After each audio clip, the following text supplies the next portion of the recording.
Hello friends, welcome to NUniverse 22. Firstly, subscribe NUniverse 22 for getting the notification for uploading of videos on various topic of mechanical engineering. So in this video we will discuss about electrochemical machining, various parts of electrochemical machining, principle of electrochemical machining and working of ECM. It's my 19th video on non-traditional machining.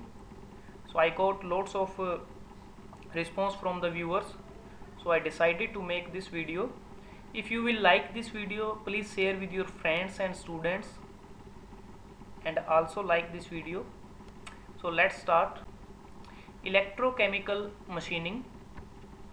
This process is an extension of an already known process of electroplating with some modifications, but in a reverse direction.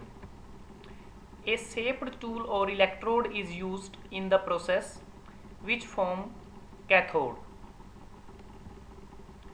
It is the constant tool feed, and constant tool feed that is supplied by servo motor. Basically servo motor for control tool feed is used. Tool directly affect the surface finish of machined part, so tool used should have a very smooth and highly polished surface. In order to control the path of current, proper insulation of the tool is very essential. The tool used in this process should be made of such materials which have enough thermal and electrical conductivity, high chemical resistance to electrolyte, and adequate stiffness and machinability. Most commonly used material for this purpose are stainless steel, titanium, brass or copper. The workpiece forms anode and small gap is maintained between the tool and workpiece. So this is the arrangement for workpiece, and it is the tank, and this is workpiece.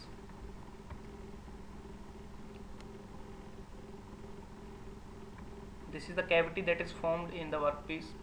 An electrolyte is pumped through it. This is the reservoir for electrolyte, and this is the electrolyte.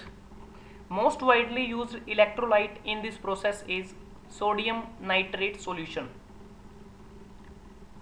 This is the pipe for supplying the electrolyte with the help of a pump, and this pump is run with the help of a motor, and from pump supply is given to the filter that is for incoming electrolyte, and from filter that is supplied to the small gap that is provided between the tool and workpiece.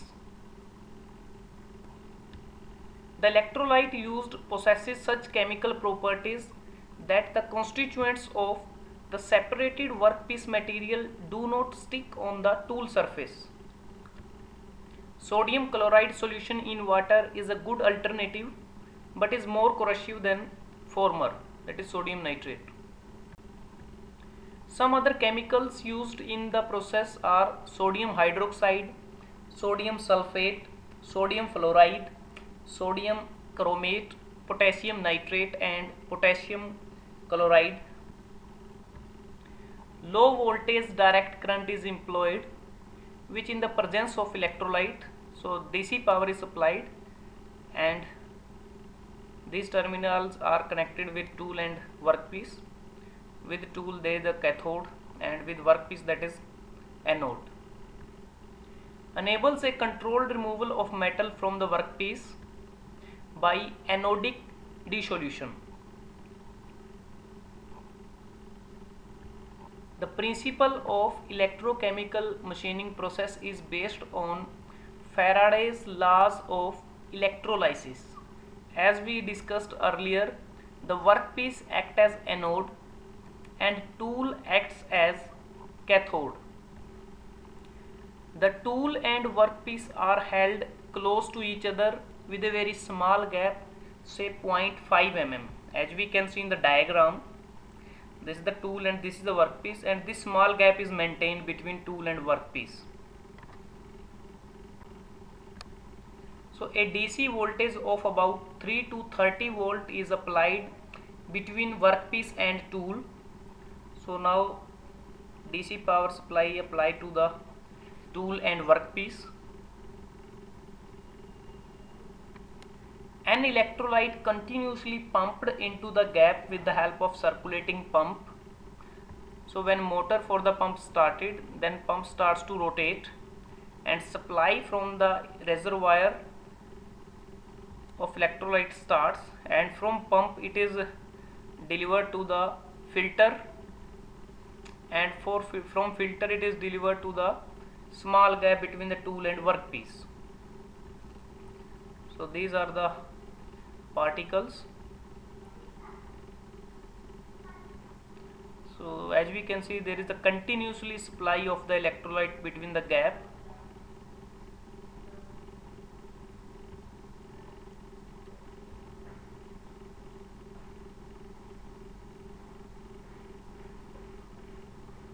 So due to applied voltage and current flows through the electrolyte, so as you can see, continuously current is supplied and continuously supply of the electrolyte is going on, and continuously there is a the continuously supply of the electrode between the tool and workpiece gap we can see.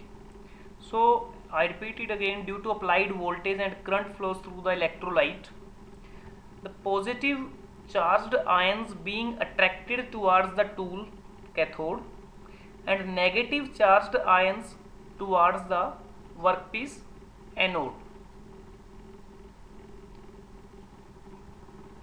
The electrochemical reaction takes place due to this flows of ions results in the removal of metal from the workpiece in the form of sludge. So after moving the material that is collected in the reservoir at the bottom, so that is in the form of the sludge. So we can see this in the diagram. So this sludge is taken away from the gap by the flowing electrolyte along with it. So this is the sludge in the reservoir we can see.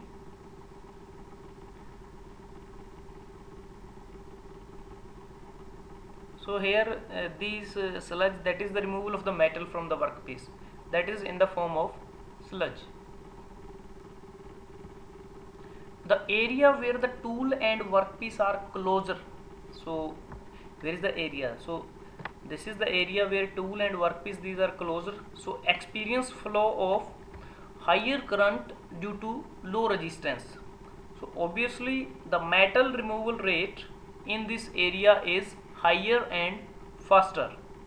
So this is the gap where metal removal rate is higher and faster, and this enables the reproduction of the tool shape on the workpiece.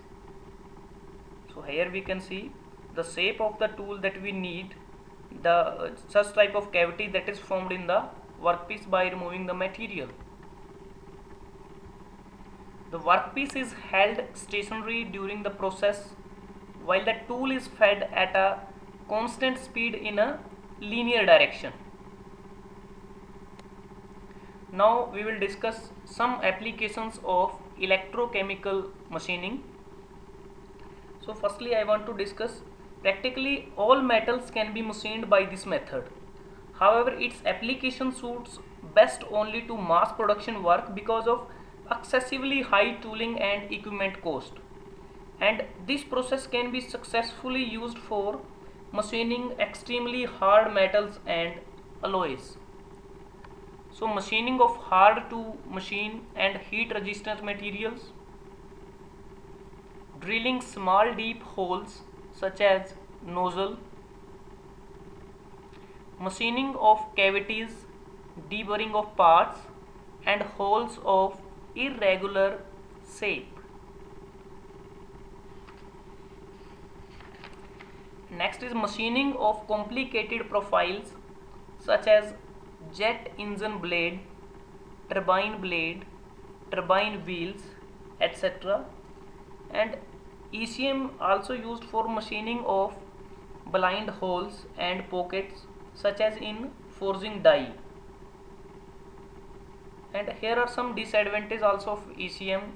power consumption is very high in case of ECM, and materials which are non-conductors of electricity cannot be machined, and it required initial investment is quite high, and larger floor space is required for ECM, and designing and fabrication of tools is relatively more difficult. So friends, in this video we have learnt about electrochemical machining, working of electrochemical machining, application of electrochemical machining. If you like this video, share with your friends and students and also on social medias.